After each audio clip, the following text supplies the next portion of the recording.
Every generation has their era-defining writer. The Victorian era had Charles Dickens. The 80s had Stephen King. And the 2020s? Colleen Hoover. Okay. So a little while ago, I reviewed a book called It Ends With Us. All my thoughts on that still stand. I would be willing to read another Colleen Hoover book.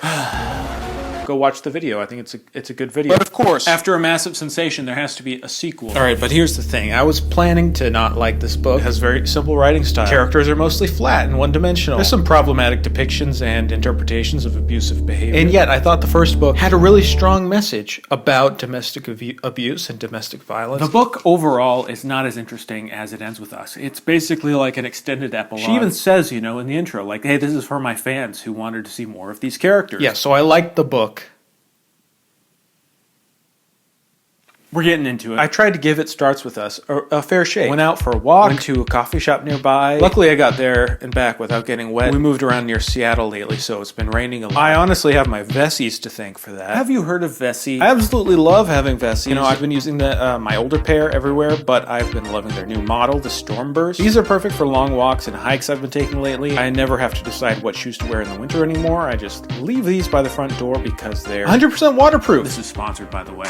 Great for the unpredictable spring weather. They'll keep your feet dry. I mean, let me tell you. They're comfortable and stylish sneakers you can wear every day. They're made from Dymatex, which is a dual climate knit material that keeps you cool in summer and warm in colder weather. It doesn't feel like it should be waterproof. It doesn't look like it should be waterproof, but it is. They're super comfortable. They're durable and breathable. I mean, I have 2 pairs of Vessies now, and I wear them literally everywhere. Rubber sole to it. It's like super grippy. There was a ton of ice the other day, and Nadia kept slipping, but I had my Vessies on, and I was like, I'm not going to slip. She fell a bunch. I didn't help her up. But if you like to keep your feet warm and not think too much about the kind of shoe you wear every day, these are the shoes for you. Vessi has a bunch of different styles to choose from for any activity. Look, I'm a simple man. I don't like to think too hard about the kind of shoes I'm going to be wearing every day. Now that I have the Vessis, it's like, ooh. Check out the Vessi Stormburst and other styles at vessi.com/man-carrying-thing. Get the Vessi sneaker you want and use this code for 15% off your entire order. Thank you to Vessi for sponsoring this video again. All right. Back to the video. Colleen, you menace! There's going to be more of a spoiler talk at the end of the video, so you can see me ranting. For the most part, I just want to talk about why I think this book is better than people give it credit for, and also still, what is wrong with it, you know? What does Colleen Hoover say about our time? What does her success say? And what does the backlash to her success say? Because I think that's actually a more interesting conversation to be had. I learned that Colleen Hoover was a social worker, and I mean, you can tell that she's familiar and able to really discuss in detail kind of how abuse works and cycles of abuse, not just between, you know, partners, but between parents and kids. I run my finger over the tattoo on my shoulder, feeling the small scars he left with his teeth. If Raoul did these to me at the highest points of our relationship, what would he be capable of at the lowest? This is a very honest thing to put into a book, and I really appreciate that. Yet on the flip side, you have things that get passed over that feel unnecessary or just like not specific enough. I think that avoiding specificity can lead you to stuff like this. I like seeing what he's wearing and where he's at and the faces he makes when he says the things he says. But here's the problem, right? We don't really need this book. It's largely unnecessary. It just kind of becomes an exercise in exploring the themes of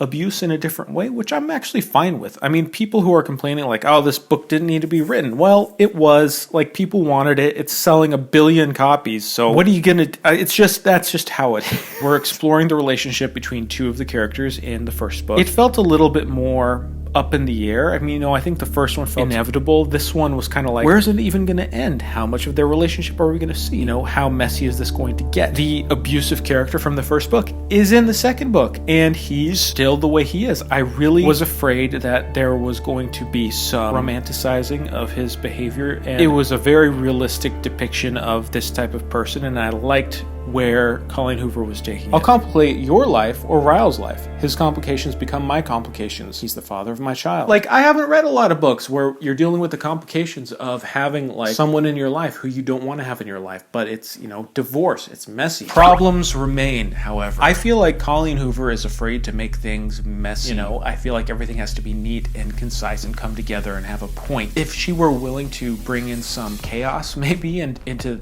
her worlds, I think they'd be more relatable in a way. We have characters who are kind of like Victorian heroes, wonderful, good protagonists, and we have the wonderful, good love interest, and then we have the evil villain, you know, who's trying to ruin it. One character, Atlas. Atlas is the character I'm talking about. Is like this perfect person who just feels so bland. And this gets me to my next point. So this book is written from two perspectives now. We have Lily and her, you know, longtime love interest from when she was a kid, and, you know, the great disruptor in the first book. Lily and Atlas, and it's their love story. Oh, this is random, but Atlas FaceTiming her out of the blue when he said he was going to call, that's sick behavior. That's not okay. And when we're in Lily's perspective, we see everything. When we're in Atlas' perspective, we're seeing everything. You know, it's written in the first person present tense, which I think is a big part of the appeal of the book. Lily has an interesting internal monologue. You know, I think that knows where her limits are in terms of trying to break out of this abusive relationship with her now ex-husband. To navigate that, you know, how much sympathy does she show? How does she, you know, deal with the guilt? You know, I think that her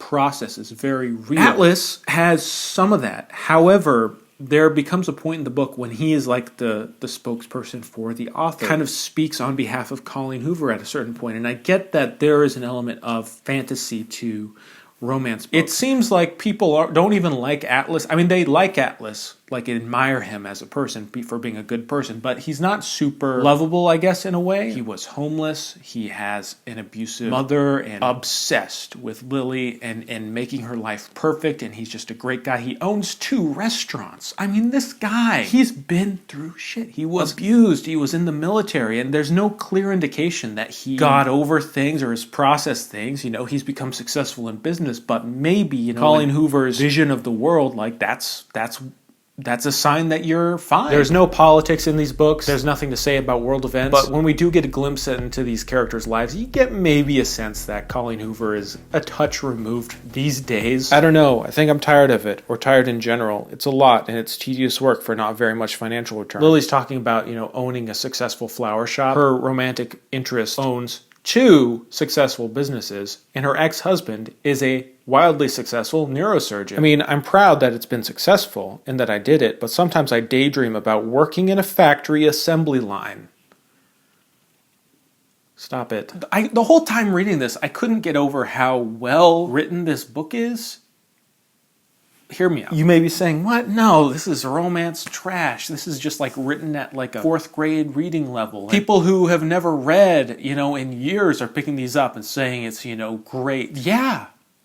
You know how hard that is to do? I don't know if it's like the late hours I'm doing this right now and the caffeine, but I don't think people are quite appreciating how hard it is to write with such an invisible, simple, readable style. That takes years. That's so hard to do, you know? Every scene, like there are the clunky lines and the things that are jarring that pull you out, but these books are well plotted. They have beats that hit, that are consistent, that keep you reading. They are page turners. Having a lack of detail, allowing the audience to just fall in with a, you know, simple premise. Like, yeah, that it's not great that the characters can be bland and are forgettable, but it literally gets you to read the book. Like, it is insanely readable. I was looking at like Colleen Hoover interviews and discussions, and she talked about how, you know, when she writes, she overwrites, and that the final product is usually like a third of what she actually wrote. And you can tell. You may argue about the artistic value. I think that there is artistic value there. I think it's also just skill value. Like, this is incredibly skillful writing. I think people should get off their high horses just a little bit. I think the issue is that it ends with us. It had that twist where, like, you're reading a romance, but no, it's actually a story about abuse. You know, I think that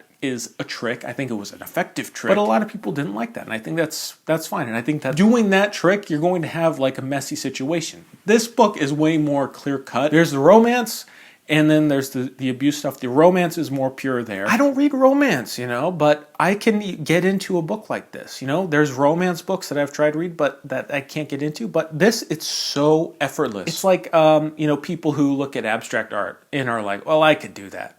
No. Anyways, I don't really know what else to say about this book, except it confounds me and frustrates me with how I appreciate it, but also dislike it. And if you'd like to hear me rant a little bit, because I have some things to get off my chest, stick around. If not, then go bye-bye. Shoo-shoo. go. Again, while this book is definitely like totally unnecessary, like it was nice to have Atlas and Lily just kind of like the idea of, okay, they could be together. But I honestly think that she handled the story pretty well, you know? The B plot was good with Atlas's brother and him dealing with his mom. Like I thought all of that was really interesting. That was the most interesting stuff about Atlas for sure, because he's bland. Lily dealing with motherhood and dating. It was a nice access to that kind of like being an early mom and that kind of like experience and getting to see what that was like for her and how she managed dating and also dealing with this abusive ass ex-husband. Honestly, some of the lines that he says, like just the kind of narcissism, the kind of gaslighting just gave me chills. I think that Colleen Hoover has a really solid grasp on people like that. On the downside, Atlas and Lily's relationship, I thought, just lost all steam after they come together. Once they're together, once they decide like, well, we're not taking this slow anymore, they're like, we're getting married, even though they don't say that. Like the last 30 pages I thought were incredibly slow. I thought all tension was lost. Biggest issue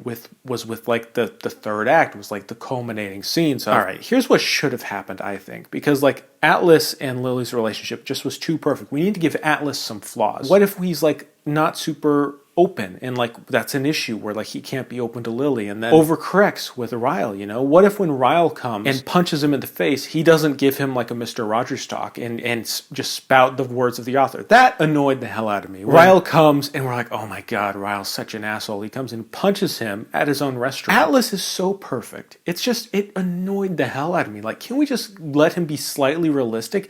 He sits calmly and talks to him like he's a child, giving him some wisdom. We want conflict. We want something to happen. We want there to be danger. And then it just seems like it fizzles. I think Colleen Hoover just really wanted to leave things as they are with this dynamic of like they have to deal with Ryle. Like there's some changes in her relationship to Ryle and how interact, which I thought was good. I liked when Alyssa and Marshall finally talk to him and like have their intervention. Like that was a good scene. It just felt like there was so much lost potential there. The book just, it worked. It was fine. It was fine. I think it did the best with what it could. There were some memorable scenes. The sex scenes, I just didn't care about. Like they really weren't that interesting. One of them was so boring because like all the tension was left out of it. They were just like having sex and it was like, all right. Atlas just at a certain point like becomes so boring, and all that's interesting about him is his brother and his mom. I don't think Colleen could get into his head and experience what he's experiencing in that way. And it's too bad, you know, because I think there was really good potential there. Anyways, that's what I have to say about the sequel to It Ends With Us. It Starts With Us. Anyways, I'm tired. Thank you to Vessi for sponsoring this video. Bye-bye.